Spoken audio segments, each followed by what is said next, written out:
മക്കളെ, ജെറുസലം വചന കൂടാരത്തിൽ നിന്നും 3 മിനിറ്റ് പ്രാർത്ഥനയ്ക്കായി നമ്മളിതാ ഒരുമിച്ച് ചേർന്നിരിക്കുകയാണ്.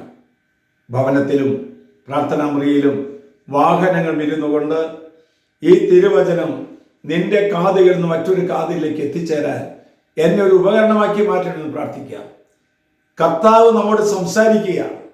അതാണ് വചനം. ആരിത് കർത്താവിൻ്റെ വചനമായി സ്വീകരിക്കുന്നവോ അവൻ്റെ കുടുംബത്തിലും ജീവിതത്തിലും വലിയ അത്ഭുതങ്ങൾ നടക്കും. ഇതാ കർത്താവ് നമുക്ക് തരുന്ന വചനം 2 സാമുവേൽ 7-ാം അധ്യായം 29-ാം വാക്യം. അടിയന്റെ കുടുംബം അങ്ങയുടെ മുമ്പിൽ നിന്ന് ഒരിക്കലും മാറിപ്പോകാതിരിക്കേണ്ടതിന് അതിനെ അനുഗ്രഹിക്കുവാൻ തിരുവുള്ളമാകണമേ. അതാണ് പ്രാർത്ഥന. നമ്മുടെ ഓരോരുത്തരും കുടുംബം ദൈവത്തിന്റെ സന്നിധിയിൽ നിന്ന് മാറിപ്പോകാതിരിക്കുവാൻ അവിടുത്തെ കൃപ തന്നെ നമുക്ക് വേണം. കുടുംബത്തിലെ വെളിച്ചമാണ് അമ്മ. അമ്മ കുടുംബത്തിന്റെ പ്രാർത്ഥനയാണ്. അപ്പൻ കുടുംബത്തിന്റെ അപ്പമായി തീരണം. കുടുംബത്തിന്റെ വിളക്കായ അമ്മയെ കുറിച്ച് വിശുദ്ധനായ വിയാനി പുണ്യവാന്റെ അമ്മ മോനോട് പറയുന്നത്, അമ്മമാരെ നിങ്ങൾ കേൾക്കണം. വിയാനി മോനെ കൈക്ക് പിടിച്ചുകൊണ്ട് ഷോപ്പിങ്ങിന് പോകുമ്പോഴും നടക്കാൻ പോകുമ്പോഴും പറയുമായിരുന്നത്രേ, മോനെ വിയാനി മോനെ, നീ പാപം ചെയ്ത് യേശുവിന് അകലുന്നതിനേക്കാൾ എനിക്ക് ഇഷ്ടം നിന്റെ മരിച്ച ശവമഞ്ചത്തിന്റെ മുമ്പിൽ കൂപ്പുകരങ്ങളുമായി നിൽക്കാൻ ഞാൻ കൊതിക്കുന്നു എന്ന്. അമ്മയുടെ പ്രാർത്ഥന ദൈവം സ്വീകരിച്ചു.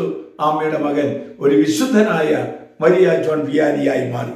വിശുദ്ധ അഗസ്തീനോസ് തന്റെ ജീവിതത്തിൽ പറയുകയാണ്, എൻ്റെ അമ്മയുടെ ഓരോ വാക്കും നോട്ടവുമാണ് വൈകിയ വേളയിലെങ്കിലും യേശുവിലേക്ക് നോക്കുവാൻ, തിരിച്ചു നടക്കുവാൻ എന്നെ പഠിപ്പിച്ചത് എന്ന്. എന്റെ പ്രിയപ്പെട്ടവരെ, അമ്മമാർക്ക് കുടുംബത്തിൽ വലിയ റോളുണ്ട്. അമ്മ രൂപപ്പെടുത്തുന്നതാണ് മക്കൾ.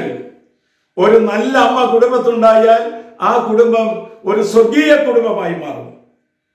ആശ്വാസപ്രദമായ രാത്രി, പ്രതീക്ഷാനിർഭരമായ പ്രഭാതം, സൽപ്രവർത്തികൾ നിറഞ്ഞ ദിവസം നൽകി ഞങ്ങൾ എല്ലാവരെയും അനുഗ്രഹിക്കണമേ.